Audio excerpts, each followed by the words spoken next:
Les bombes explosaient tout autour de moi. Dans la fumée âcre et le bruit assourdissant, j'ai vu une silhouette se dessiner. Une femme, majestueuse, se tenait au milieu du chaos.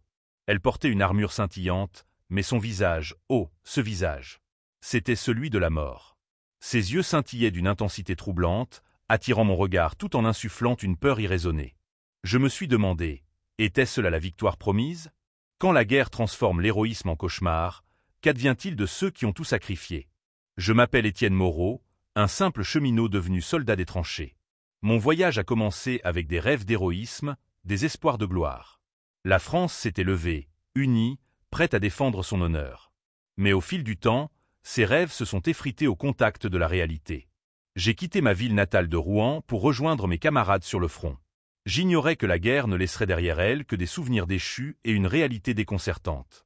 Chaque jour, j'écrivais dans mon journal, une lueur d'espoir face à l'obscurité. Mais les mots étaient insuffisants face à la brutalité du monde qui m'entourait. C'est dans ce contexte que je l'ai rencontré, cette apparition qui resplendissait de beauté, mais portait le visage de toutes mes peurs.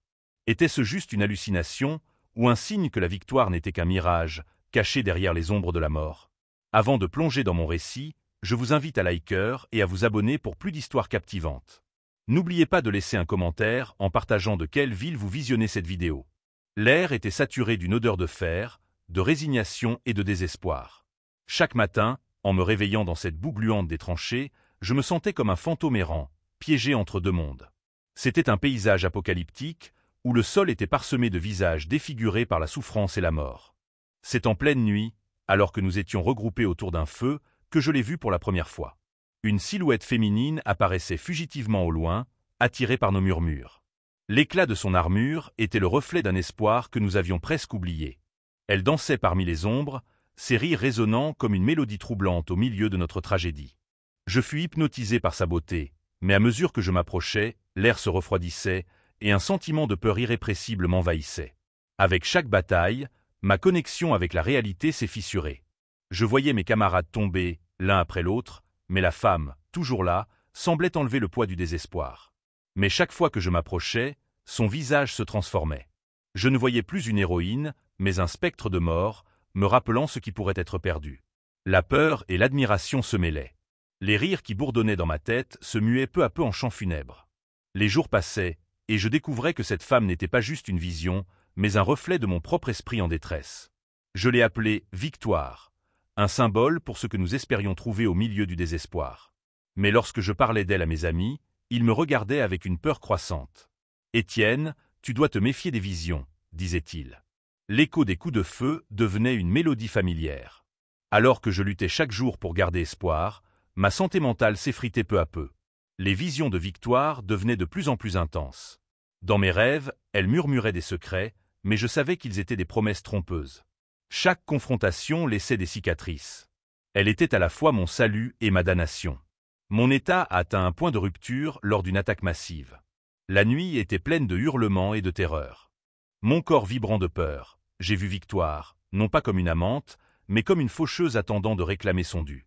À travers le bruit et le chaos, j'ai senti ma raison vaciller. Étais-je devenu fou, ou les fantômes de la guerre avaient-ils pris possession de ma raison?